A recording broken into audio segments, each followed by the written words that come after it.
Hello student, good morning. आज अपनी बात करेंगे प्लांट सेल, यानी अपने कंटिन्यू चल रहा है प्लांट सेल के जितने भी मेटाबॉलिक ऑर्गन होते हैं उनके बारे में अपने स्टडी कर रहे थे। तो मेटाबॉलिक ऑर्गन में पहला अपने पढ़ा था कि जो प्लास्टिड होते हैं वो क्या होते हैं, उनकी स्ट्रक्चर कैसी होती है और वो काम कैसे करते हैं। जैसे प्लास्टिड है वो फोटोसिंथेसिस का काम करते हैं, तो फोटोसिंथेसिस को क्या करते हैं वो काम, फोटोसिंथेसिस में क्या करते हैं वो सोलर जो एनर्जी होती है, ठीक है, उसे केमिकल एनर्जी में चेंज करने का काम करते हैं। एटीपी स्टोरेज का काम भी ये करते हैं। 3 प्रकार के पढ़े थे, ल्यूको, क्रोमो और क्लोरो, ठीक है। तो ये प्लास्टिड अपना कंप्लीट हो गया था। इसके बाद अगला जो अपने ऑर्गन है उनके बारे में स्टडी करेंगे। उससे पहले मैं आपको फिर से बता देती हूँ सेल क्या है। Structural and functional unit of life है, या फिर बेसिक यूनिट ऑफ एक capable of performing of life, यानी अपने कह सकते हैं संरचनात्मक और क्रियात्मक इकाई कहा जाता है सेल को। फर्स्ट बार किसने डिस्क्राइब किया था रॉबर्ट हुक ने किया था, 1665 में इसे डिस्क्राइब किया था। उसके बाद 2 टाइप की सेल होती है, प्रोकैरियोटिक सेल और यूकैरियोटिक सेल। प्रोकैरियोटिक सेल कौन सी होती है, जिसमें न्यूक्लियस होता है, उसमें न्यूक्लियर मेम्ब्रेन जो होती है वो बाउंड नहीं होती, वो कौन सी होगी, प्रोकैरियोटिक। और एग्जाम्पल कौन सा है इसका, बैक्टीरिया। यूकैरियोटिक सेल कौन सी होती है, जिसमें न्यूक्लियस होता है या फिर जो भी ऑर्गन होते हैं वो क्या है, मेम्ब्रेन से बाउंड होते हैं। कौन कौन सी, एनिमल, प्लांट सेल और फंजाई में जो है इस प्रकार की यूकैरियोटिक प्रकार की सेल पाई जाती है। स्ट्रक्चर, प्रोकैरियोटिक सेल की स्ट्रक्चर, बैक्टीरिया की स्ट्रक्चर एक दी गई है, नेक्ट डीएनए और न्यूक्लियाई में पड़ा रहता है, यानी नग्न डीएनए होता है वो क्या होता है, न्यूक्लियाई में पड़ा रहता है। इसके अलावा कुछ इंटरनल स्ट्रक्चर होते हैं, धागे समान स्ट्रक्चर होती है। वन सेल ऑर्गेनाइजम बैक्टीरिया, ये किस में पाई जाती है, एक सेलुलर ऑर्गन्स जो होता है, एक सेलुलर अंगक जो होता है जैसे बैक्टीरिया है उसमें पाई जाती है। स्ट्रक्चर आप देख सकते हो, बाहर की तरफ क्या है, सीधा कैप्सूल है, ये क्या है इसके फ्लैजेला है, ठीक है। अंदर की तरफ द्रव्य भरा रहता है जिसे साइटोप्लाज्म नाम दे देते हैं। ये इसका न्यूक्लियस है और डीएनए जो होते हैं वो क्या होते हैं, इसमें बिखरी हुई स्ट्रक्चर में पड़े रहते हैं। अब है eukaryotic cell. Eukaryotic cell double membrane, पहले सेल वॉल फिर मेम्ब्रेन, उसके बाद साइटोप्लाज्म, सारे ऑर्गन, न्यूक्लियर है, न्यूक्लियस के चारों तरफ मेम्ब्रेन पाई जाती है। ये मैं सब आपको करवा चुकी हूँ, सिर्फ आपको थोड़ा सा रिवाइज करने के लिए दिखा रही हूँ। पूरी स्ट्रक्चर देखें कौन कौन से ऑर्गन होते हैं, तो साइटोकाइनिन, प्रोक्सिसोम्स वगैरह ये सारे ऑर्गन जो है मैं पहले आपको बता चुकी हूँ। सारे ऑर्गन जो होते हैं इसमें कम्प्लीटली पाए जाते हैं। अब है कि पार्ट कौन कौन से होते हैं, मेन पार्ट होते हैं वो 3 होते हैं, अपनों ने पहले भी बात की थी। सेल वॉल कह सकते हैं, न्यूक्लियस या प्लाज्मा,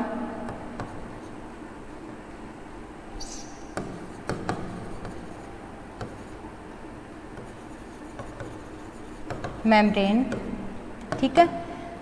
ऐसे क्या होते हैं 3 जो न्यूक्लियस होते हैं वो पाए जाते हैं। अब अपना क्लोरोफिल जो था वो कंप्लीट हो गया था। इसके अगला जो ऑर्गन है वो है माइटोकॉन्ड्रिया। माइटोकॉन्ड्रिया जिसे अपने कहते हैं ऊर्जा ग्रह, सेल का ऊर्जा ग्रह के नाम से भी जाना जाता है इसे। माइटोकॉन्ड्रिया को क्या कहते हैं, सेल्स का ऊर्जा ग्रह कहा जाता है। इसमें जो माइटो है, माइटो का अर्थ क्या होता है, धागा, माइटो का अर्थ क्या होता है, धागा। और कॉन्ड्रिया जो है,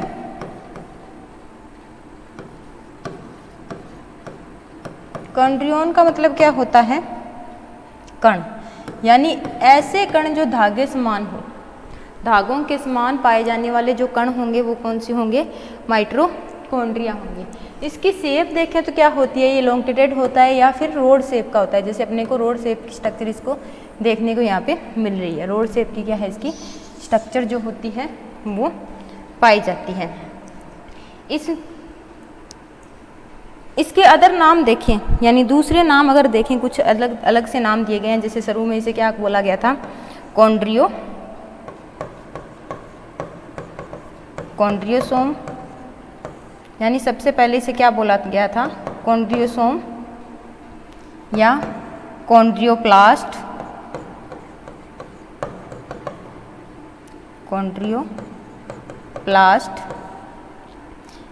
या प्लाज्मोसोम भी नाम दिया गया इसे। यानी ये इसकी जैसे जैसे जो स्ट्रक्चर है उसे देखा गया उसके अकॉर्डिंग क्या है, इसको नाम दे दिया गया, कॉन्ड्रियोसोम, कॉन्ड्रियोप्लास्ट या प्लाज्मोसोम के नाम से भी इसे जाना जाता है। इसका साइज देखें, साइज की अगर अपने बात करें तो साइज जो होता है इसका वो होता है लगभग 0.5 से लेकर 0.5 से लेकर 1.0 माइक्रोमीटर तक क्या होता है, माइक्रोन मीटर तक क्या होता है ये आकार होता है इसका। और लंबाई कितनी होती है, लेंथ कितनी होती है, लंबाई देखें तो इसकी 1 से लेकर 10 माइक्रोमोम्यून तक क्या होता है, इसलिए लंबा होता है। कोशिका का ऊर्जा ग्रह के नाम से जाना जाता है, यानी कोशिका का क्या है, इसे ऊर्जा ग्रह कहा जाता है। इसके अलावा इसमें क्या होती है, कुछ हार्डर स्ट्रक्चर होती है, सीवल्स होती है, जो क्या है 100 से भी ज़्यादा ऊपर संख्या में पाई जाती है, जो एक्टिविटी करती है सेल में, यानी ये क्या करती है एटीपी को, जैसे अपने इसकी स्ट्रक्चर देखेंगे, सिस्ट्री का नाम पढ़ेंगे, सिस्ट्रीनिन जो है वो क्या करती है, उस टाइप से क्या होती है, क्या करता है, उसकी स्ट्रक्चर अपने देखेंगे। इसके अलावा एक्टिव जो सेल होती है उसमें मसल्स या फिर लीवर, ये कहाँ पे पाया जाता है, जैसे जो भी एक्टिव मेटाबॉलिक सेल होती है, अपने प्लांट की बात करें तो इन पर ध्यान नहीं देते हैं, प्लांट सेल में क्या कहाँ पे पाया जाता है, हर ऑर्गन में 2 या 1 से ज़्यादा क्या है माइटोकॉन्ड्रिया हो सकते हैं। जैसे लीफ की बात करें तो लीफ में क्या है, जितनी सेल होगी उतने क्या होंगे, माइटोकॉन्ड्रिया होंगे। माइटोकॉन्ड्रिया क्या है, एक डबल मेम्ब्रेन वॉल्ड यानी डबल मेम्ब्रेन से घिरा हुआ ऑर्गन माना जाता है। अब स्ट्रक्चर इसकी देखें, स्ट्रक्चर देखें तो क्या है, इसकी स्ट्रक्चर में सबसे पहले 2 लेयर पाई जाती है। जैसे नॉर्मल सा मैं आपको डायग्राम बना के दिखा देती हूँ, इस टाइप से क्या होती है, 2 लेयर पाई जाती है, रोड शेप होता है। बाहर वाली लेयर होती है उसे क्या बोलते हैं, आउटर मेम्ब्रेन। अंदर वाली जो लेयर होती है उसे क्या बोलते हैं, इनर मेम्ब्रेन। इसके अलावा इसमें जो लिक्विड भरा रहता है, इसमें जो लिक्विड भरा रहता है उसे क्या बोलते हैं अपने मैट्रिक्स। ठीक है, इसके जो उंगली नुमा उभार होते हैं, जैसे ये यहाँ से जाके ऊपर की तरह ये उंगली नुमा उभार होते हैं, इन्हें क्या बोलते हैं अपने सिस्टर्नी बोलते हैं। कुछ इसमें क्या होते हैं, राइबोसोम्स पाए जाते हैं, और कुछ एंजाइम जो होते हैं वो क्या होते हैं इसमें पाए जाते हैं। ये हो गई इसकी स्ट्रक्चर, यानी किस टाइप से इसमें कौन कौन से ऑर्गन पाए जाते हैं। इन जो इसकी जो स्ट्रक्चर होती है, पहले इसके कार्य की बात कर लेते हैं। कार्य की बात करें तो ये जनरेट करता है एटीपी को, इसीलिए इसे क्या बोलते हैं, कोशिका का ऊर्जा क्रय कहते हैं। यानी ये क्या करती है, प्लांट की जो केमिकल एनर्जी को प्लांट जो सोलर एनर्जी क्लोरोप्लास्ट है जो सोलर एनर्जी को केमिकल एनर्जी में चेंज करता है, तो उसे किस में चेंज करता है, एटीपी में जनरेट करता है। एटीपी में जनरेट करने के बाद क्या है, ईटीसी जो रिएक्शन होती है, यानी इलेक्ट्रॉन ट्रांसफर सर्कल जो होता है उसे चलाता है, इलेक्ट्रॉन में चेंज करता रहता है, और एनर्जी होती है उसे तोड़ता रहता है। इसके अलावा ये बायोकेमिकल जो रिएक्शन होती है उनको करता है। ऑक्सीडेशन ऑफ फैटी एसिड, यानी जितने भी फैटी एसिड हैं उनका ऑक्सीडेशन करता है। और साथ में इसमें क्या है, टीसीए क्या है, ये अपने आगे पढ़ेंगे। इसकी ये जो सर्कल है इसके बारे में, इसको संचालित करता है एक तरह से। ठीक है, ऑक्सीडेशन किसका करता है, फैटी जो एसिड होती है उनका ऑक्सीडेशन करता है। इसके अलावा एमिनो अम्ल के जैव संश्लेषण में भी ये भाग लेता है, यानी एमिनो अम्ल जो है, जितने भी एमिनो अम्ल पाए जाते हैं उनके जैव संश्लेषण में ये भाग लेता है, इलेक्ट्रॉन का ट्रांसफर करता है। अब है इसका रासायनिक संगठन क्या होता है। रासायनिक संगठन में सबसे पहले आता है प्रोटीन।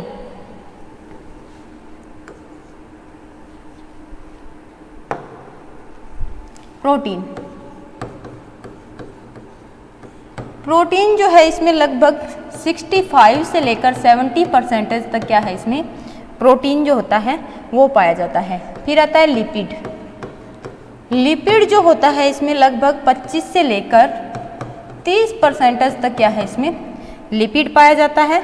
इसके अलावा इसमें डीएनए और आरएनए पाया जाता है, डीएनए या आरएनए पाया जाता है, जो कि क्या है लगभग 1 से 2% तक होते हैं। जिन ऑर्गन में डीएनए और आरएनए पाया जाता है, यानी ऐसे ऑर्गन जिनमें डीएनए आरएनए पाया जाता है, वो क्या होते हैं, अपने आप से अपनी रिपेयरिंग करने वाले होते हैं।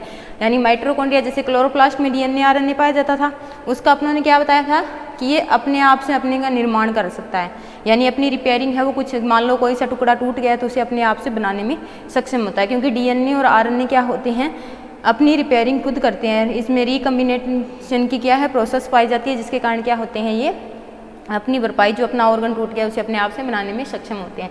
तो इसमें भी डीएनए और आरएनए पाया जाता है, जिसके कारण क्या होता है, ये अपना जो पार्ट है उसे अपने आप से बना लेते हैं। यानी अगर कोई पार्ट कहीं से भी टूट गया है तो उसकी भरपाई जो होती है वो करने में ये सक्षम होते हैं।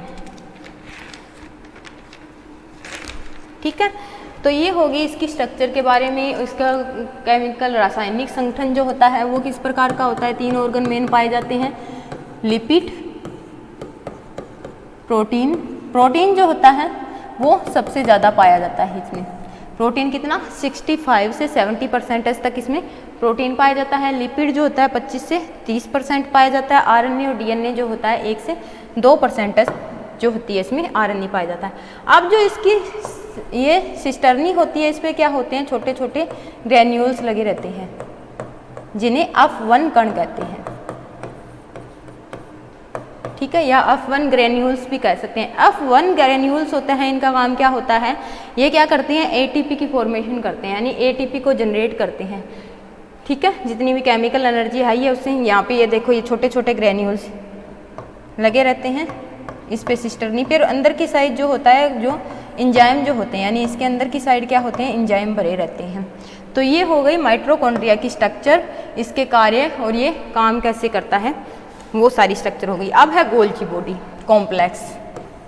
गोल्जी कॉम्प्लेक्स या गोल्जी बॉडी के नाम से जाना जाता है। गोल्जी बॉडी जो होता है वो क्या होते हैं, 3 ऑर्गन से मिलकर बनी होती है। पहली होती है कलातंत्र, दूसरा जो होता है, यानी 3 प्रकार के कलातंत्र अपने नहीं कह सकते, 3 प्रकार के ऑर्गन से बना होता है। पहली है सिस्टर्नी, दूसरा है वेसिकल और तीसरा है रिक्तिका।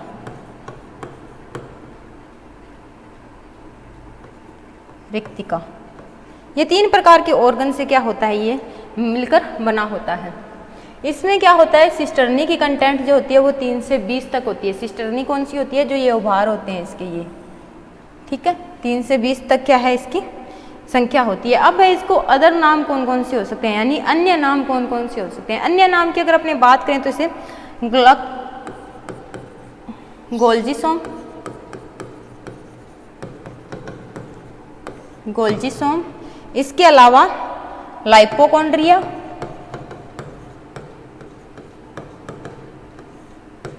ठीक है, और डिक्टियोसोम के नाम से भी क्या है इसे जाना जाता है।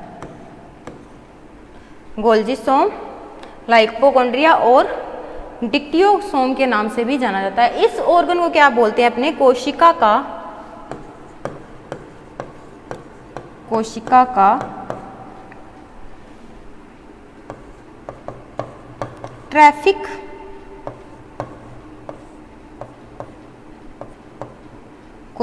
ट्रैफिक पुलिस भी कहा जाता है।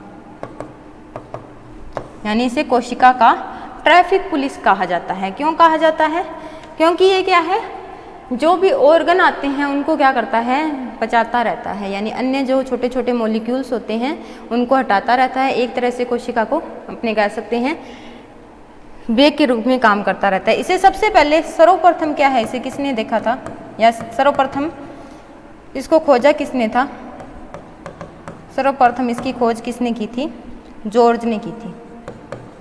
कब की थी, 1887 में क्या है इसकी, 1867 में जॉर्ज ने क्या है इसे सबसे पहले खोजा। लेकिन इसकी पूरी आकृति के बारे में अध्ययन, खोज तो किसने की थी, सबसे पहले खोजा तो किसने था, जॉर्ज ने खोजा था। लेकिन इसकी पूरी जो स्ट्रक्चर है, इसकी आकार की है, उसका अध्ययन किसने किया था,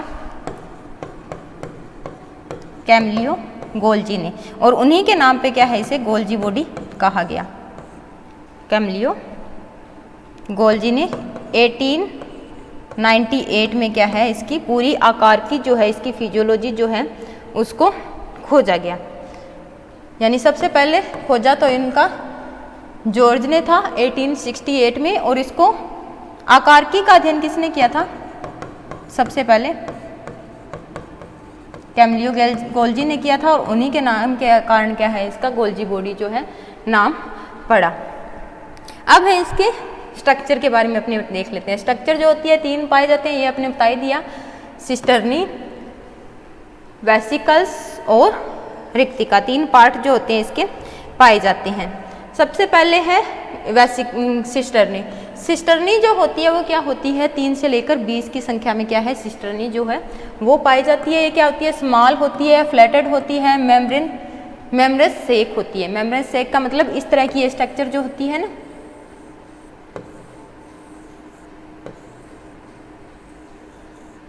इनके कोनों पे जो होती है इस टाइप से स्ट्रक्चर ये पाई जाती है।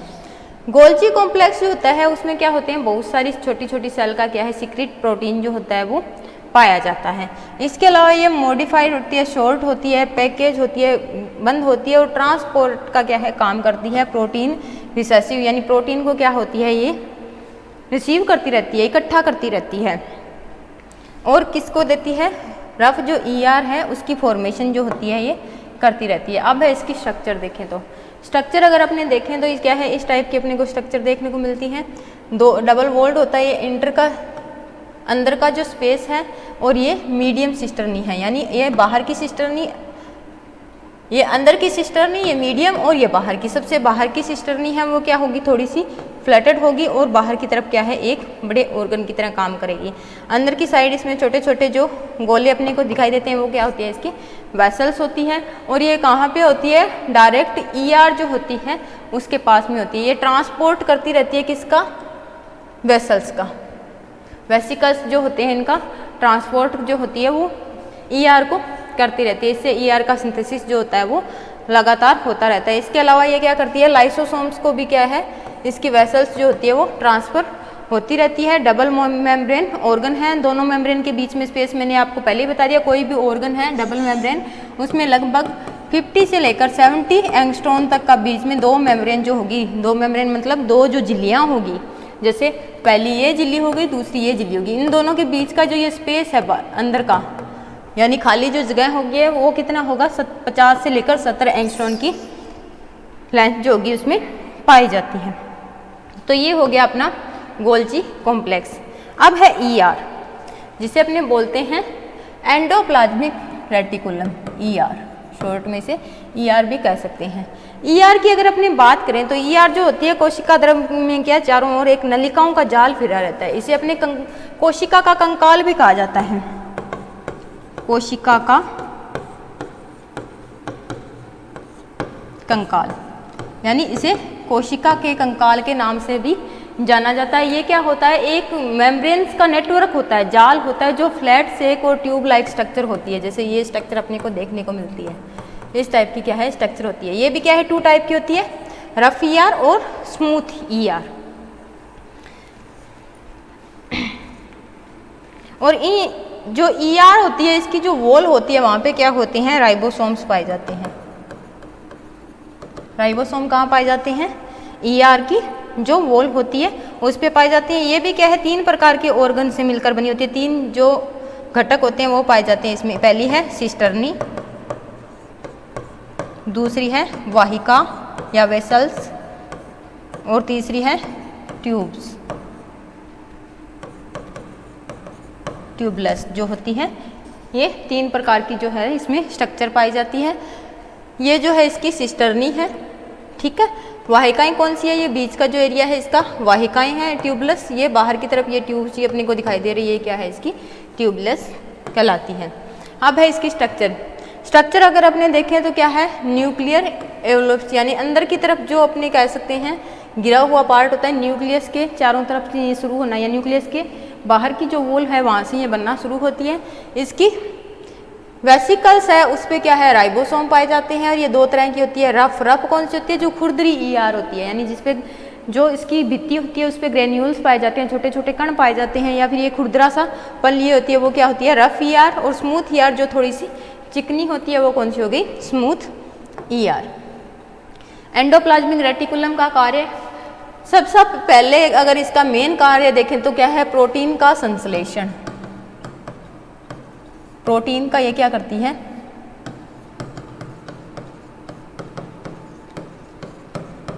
प्रोटीन संश्लेषण का ये काम करती है। इसके अलावा क्या होते हैं, जो ग्रेन्यूल्स होते हैं, ठीक है, उनको मॉडिफाई करती रहती है, ग्लाइकेट करती रहती है और पोस्ट जो ट्रांसपोरेशन है उसका काम करती है। अब जो फास्फोलिपिड होते हैं, कोलेस्ट्रॉल होते हैं, ठीक है, या फिर स्टेरॉइड हार्मोन होते हैं, उनको क्या करता है, ये सिंथेसिस करता है, उनको बनाने का काम करता है। अगर मान लो सेल में कहीं पे फास्फोलिपिड की जरूरत पड़ गई तो फास्फोलिपिड को क्या करेगा, ये सिंथेसिस करेगा। कोलेस्ट्रॉल्स है उनको सिंथेसिस करेगा और स्टेरॉइड्स जो जितने भी हार्मोन हैं उनका क्या है, ये सिंथेसिस करने में सक्षम होता है। इसके अलावा जो ग्लाइकोन मेटाबॉलिज्म है, ग्लाइकोज को क्या है, जो पचाने का काम, उपापचयन क्रिया होती है ग्लाइकोन्स की, ठीक है, तोड़ना और जोड़ने की। उपापचयन का मतलब क्या हो गया, इसको कैटालेज और एनालेज करने की जो प्रोसेस होती है वो भी क्या है, ईआर करती है। इसके अलावा ये स्टोरेज करके रखती है किसको, कैल्शियम आयन को स्टोर भी करती है और उसे रिलैक्स यानी उसको संग्रहण भी करके रखती है, और जब जरूरत पड़े तब क्या है, इसको रिलीज भी करती रहती है। इसीलिए इसे क्या बोलते हैं, target contraction of muscle cell के नाम से भी जाना जाता है। इसके अलावा ये लीवर किडनी में भी क्या है, डीऑक्सीफेट जो हार्मोन्स है उनका रिलीज करने का काम जो है ये करती है। अब है राइबोसोम्स। राइबोसोम्स की अगर अपनी बात करें तो राइबोसोम जो होते हैं वो बहुत ही माइक्रो ऑर्गन होते हैं, सूक्ष्म कण होते हैं, बहुत ही छोटे छोटे कण पाए जाते हैं। राइबोसोम्स जो होते हैं ये भी क्या है, माइक्रोस्कोपिक होते हैं, कला रहित होते हैं, यानी इनके ऊपर क्या है, जैसे सारे ऑर्गन अपनों ने पढ़े हैं डबल वॉल्ड होते हैं, लेकिन ये क्या होते हैं, झिल्ली रहित होते हैं। इस पे झिल्ली जो होती है वो नहीं पाई जाती। ये जो राइबोन्यूक्लियस होते हैं वो क्या होते हैं, प्रोटीन कण रहित होते हैं, और ये किस से जुड़े होते हैं, जो रफ ईआर होती है, जिसे अपने कहते हैं आर रफ ईआर से क्या होते हैं, ये जुड़े हुए होते हैं। अभी अपने ने ईआर की स्ट्रक्चर पढ़ी थी, उसमें देखा था ना कि रफ ईआर है, उसकी जो वॉल है, वेसिकल्स है, उस पर यहाँ पे क्या होते हैं, ये राइबोसोम्स जो होते हैं वो जुड़े हुए पाए जाते हैं। और इसकी जो खोज थी वो किसने की थी, राइबोसोम की खोज किसने की थी, डी कैलाडे जो थे, डी कैलाडे ने इनकी खोज की थी सबसे पहले। और ये स्वतंत्र रूप में क्या होते हैं, बिखरे हुए पड़े रहते हैं। इसके अलावा इनका नाम जो है वो क्या है, ऑर्गन की अपने कह सकते हैं सरफेस पे लगने कंटेंट के आधार पे या आरएनए के नाम पे क्या है, इसका जो नेम है वो रखा गया। ये अटैच होते हैं आरईई यानी रफ ईआर से अटैच होते हैं, और साइटोप्लाज्म में फ्लैटेड क्या होते हैं, फ्लैशी रूप में पड़े रहते हैं और बनते और बिगड़ते रहते हैं। इसके अलावा ये दो प्रकार के सब यूनिट से बने होते हैं, लार्ज यूनिट और स्मॉल यूनिट। और टाइप कितने होते हैं, टाइप की अगर अपने बात करें तो 2 टाइप के होते हैं, ये 2 प्रकार के होते हैं। 2 टाइप के कौन कौन से, 70S और 80S। 70S क्या है, इसकी यूनिट मानी जाती है। 70S राइबोसोम होते हैं, उसकी 2 सब यूनिट होती है, एक लार्ज यूनिट और एक स्मॉल यूनिट। ऐसे ही क्या होती है, जैसे अपने पहले मान लेते हैं 70S का, 70S राइबोसोम होती है, इसकी 2 सब यूनिट होती है, 50 एंड 30, 50S और 30S। इसी प्रकार 80S की 2 ही सब यूनिट होती है, कौन कौन सी, 60S और 40S। यानी इसकी छोटी यूनिट जो है वो कौन सी होगी, 40S, और बड़ी यूनिट कौन सी होगी, 60S। ये इसकी 2 सब यूनिट होती हैं। इनको मैं आपको नए पेज से दिखा देती हूँ। जैसे अपने पहले बात कर लेते हैं इसके टाइप की। टाइप्स है वो क्या है, 2 टाइप के होते हैं। 70S राइबोसोम, 70S राइबोसोम की 2 सब यूनिट मतलब सब इकाई जिसे अपने बोलते हैं, सब यूनिट होती है। एक तो होती है लार्ज यूनिट या बड़ी जो होती है वो क्या होती है, कौन सी होती है, 50S, और छोटी जो होती है वो कौन सी होती है, 30S। इसकी स्ट्रक्चर अपने देखें तो क्या है, इस प्रकार की स्ट्रक्चर अपने को देखने को मिल सकती है। बड़ी ऊपर की, बड़ी नीचे की तरफ और छोटी जो है वो ऊपर की तरफ। दूसरा जो होता है वो है 80S टाइप के, 80S राइबोसोम।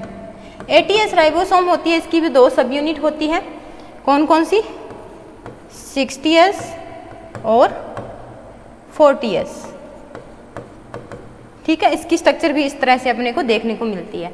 अब है इसकी रासायनिक संगठन। रासायनिक संगठन की अगर अपने बात करें तो रासायनिक संगठन जो होता है इसमें सबसे ज़्यादा पाया जाता है आरएनए, यानी ये सारा मॉलिक्यूल ही बना हुआ किसके होता है, आर जो आरएनए होता है जिसे अपने बोलते हैं आरएनए। आरएनए 3 प्रकार का होता है ना, टीआरएनए, आरआरएनए और एमआरएनए। आरआरएनए जो होता है इसकी ये बनी हुई स्ट्रक्चर होती है, यानी सारी स्ट्रक्चर इसकी आरआरएनए की बनी होती है, इसलिए इसकी आरआरएनए जो होता है वो सबसे ज़्यादा कंटेंट पाया जाता है। 65% तक क्या होता है इसमें आरएनए पाया जाता है। आरएनए भी कौन सा, आरआरएनए। ठीक है, 35 से लेकर 40% तक क्या है इसमें प्रोटीन पाया जाता है, यानी इसकी स्ट्रक्चर किससे बनी हुई होती है, प्रोटीन और आरएनए। कई बार छोटे क्वेश्चनों में पूछ लगते हैं कि राइबोसोम्स होता है, ये इसके संगठक कौन कौन से हैं, रासायनिक संगठक, तो प्रोटीन प्लस आरएनए। आरएनए का ये क्या है, मेन घटक अपने मान सकते हैं। अब है इसकी कार्य। कार्य अगर अपने इसका देखें तो कार्य क्या करता है, ये कोशिका की प्रोटीन फैक्ट्री कहलाती है। यहाँ पे लिख रही हूँ मैं कोशिका की, यानी प्रोटीन का बहुत ज़्यादा मात्रा में ये सिंथेसिस करता है, कोशिका की प्रोटीन फैक्ट्री। कोशिका की प्रोटीन फैक्ट्री जो होता है वो इसे कहा जाता है।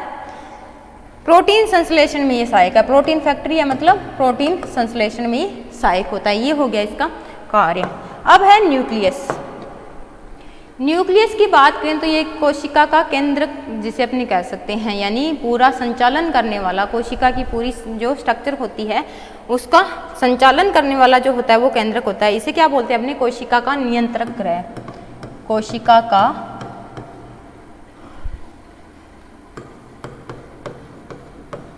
नियंत्रण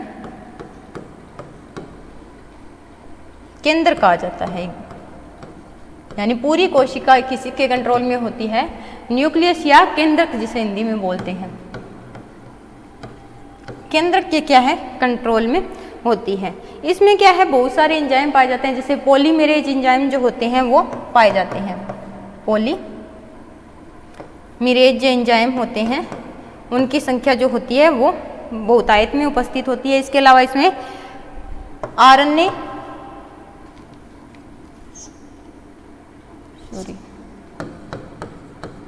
पॉलीमेरेज क्या है, बहुत ज़्यादा मात्रा में पाया जाता है। इसके अलावा आरएनए और डीएनए जो है वो भी क्या है, इसमें भरपूर मात्रा में पाया जाता है। उनका क्या है, संश्लेषण में सहायक है। आरएनए डीएनए का संश्लेषण भी न्यूक्लियस ही करता है। ये क्या होता है, लार्ज ऑर्गन होता है। House most of the cell of DNA, ये क्या करता है, इसमें डीएनए जो होता है वो प्रेजेंट होता है।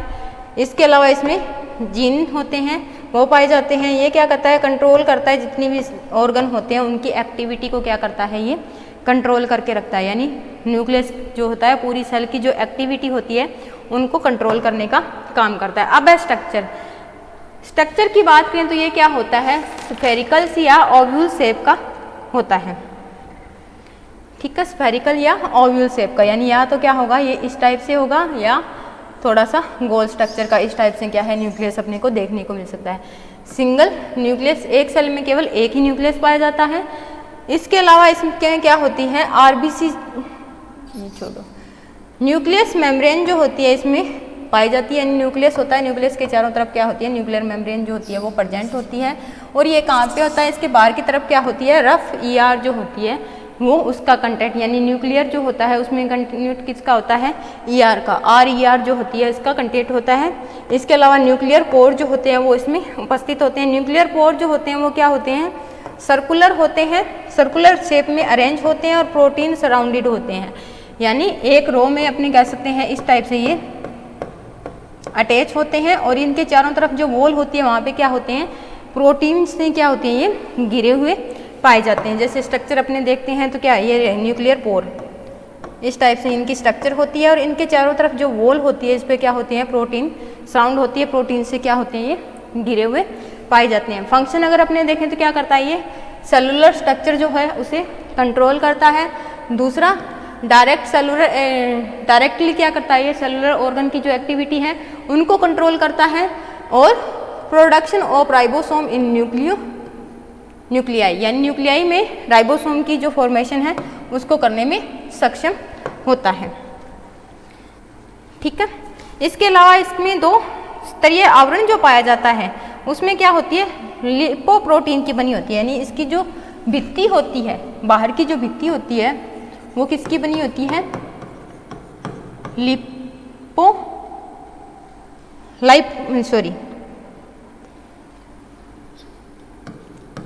लाइपोप्रोटीन की बनी हुई होती है, इसकी जो भित्ति होती है वो।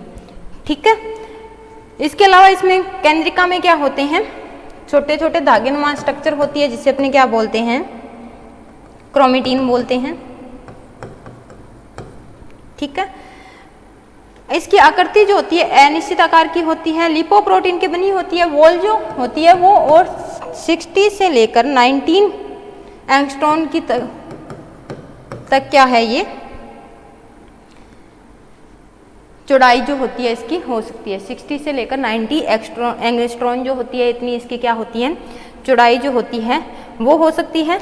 इस न्यूक्लियस की आकृति जो होती है वो अनिश्चित प्रकार की भी हो सकती है। और इसके अंदर क्या होती है, केंद्रिका होती है जिसकी खोज जो होती है, यानी केंद्रिका, कोशिक न्यूक्लियस में क्या है, केंद्रक में क्या होती है, एक केंद्रिका होती है जिसकी केंद्रिका की खोज किसने की थी, कई बार क्वेश्चन आ जाता है। केंद्रिका की खोज किसने की थी, फोटोन नामक साइंटिस्ट थे, उन्होंने केंद्रिका की खोज की थी। न्यूक्लियस की पूरी स्ट्रक्चर रफली आपको बना के दिखा देती हूँ। इस टाइप से स्ट्रक्चर होती है, डबल वॉल्ड होता है। ठीक है। दोनों के बीच में जो है 60 से लेकर 19 एंगस्ट्रॉम की क्या है, भित्ति पाई जाती है। ये भित्ति जो होती है वो किसकी बनी होती है, लाइकोप्रोटीन की बनी होती है। इसके अंदर एक क्या है, केंद्रिका पाई जाती है, न्यूक्लियोज जिसे कहते हैं। जो ये केंद्रिका है इसकी खोज प्रोटॉन ने की थी। इस केंद्रिका में क्या होते हैं, क्रोमोसोम्स पाए जाते हैं जिसे अपने क्या बोलते हैं, क्रोमेटिन बोलते हैं, जिन्हें क्रोमेटिन का नाम देते हैं। धागे जो होते हैं वो उलझी स्ट्रक्चर में, यानी जो क्रोमोसोम होते हैं वो उलझी हुई स्ट्रक्चर में जो होते हैं वो पाए जाते हैं। तो ये हो गई इसकी स्ट्रक्चर। अब कार्य क्या होता है, आरएनए का संश्लेषण करता है, ये पहले भी मैं बता दिया, प्रोटीन के बने हुए होते हैं, प्रोटीन का संश्लेषण करता है और कोशिका का नियंत्रक होता है, पूरी कोशिका को नियंत्रित करने वाला होता है। अब है लाइसोसोम्स। लाइसोसोम्स की अगर अपने बात करें तो लाइसोसोम होते हैं वो क्या होते हैं, मेम्ब्रेन जो होती है उन पे नहीं पाई जाती, सीधी क्या होती है, ग्रेन्यूल नुमा स्ट्रक्चर जो होती है वो पाई जाती है। ठीक है। ये क्या करते हैं, डाइजेस्टिव का काम करते हैं। इसे आत्मघाती से थैली के नाम से भी जाना जाता है, आत्मघाती थैली या सुसाइड बैग के नाम से भी जाना जाता है। ये क्या करती है, जितने भी एक्स्ट्रा ऑर्गन्स होते हैं या एक्स्ट्रा ऑर्गन के टूटे हुए मॉलिक्यूल होते हैं उनको डाइजेस्टिव करने का काम करती रहती है। जितने भी हार्मफुल एंजाइम होते हैं उनको क्या होती है, ये डाइजेस्टिव करती रहती है। लाइसोसोम एंजाइम जो होते हैं वो हेल्प करते हैं रिसाइकलिंग में, बर्न आउट में और सेल स्ट्रक्चर में। ठीक है। इसके अलावा ये क्या होते हैं, फर्टिलाइजेशन जो होती है उसमें हेल्प करते हैं। ये जो एंजाइम होते हैं इसके जो एंजाइम होते हैं, डाइजेस्टिव एंजाइम होते हैं वो है निमोनियम पिक्स डिजीज, यानी इसके जो एंजाइम होते हैं वो किस किस को क्या है, डाइजेस्टिव करते हैं। जितने भी अपने अंदर सेल के अंदर क्या होते हैं, हार्मफुल बैक्टीरिया वायरसेस वगैरह जाते हैं उनको क्या करते हैं, ये डाइजेस्टिव करने का काम करते हैं। अब है कुछ जो छोटे छोटे मॉलिक्यूल पाए जाते हैं जिसे अपने बोलते हैं प्रोक्सीसोम्स। प्रोक्सीसोम बहुत छोटी स्ट्रक्चर होती है लाइसोसोम की तरह, लेकिन स्ट्रक्चर में बहुत ज़्यादा छोटी होती है। लाइसोसोम से भी क्या है, ये छोटी पाई जाती है। ये क्या करती है, ऑक्सीडेशन का काम करती है। फंक्शन अगर अपने देखें तो ये भी डाइजेस्टिव करती है, किसका, एमिनो एसिड का।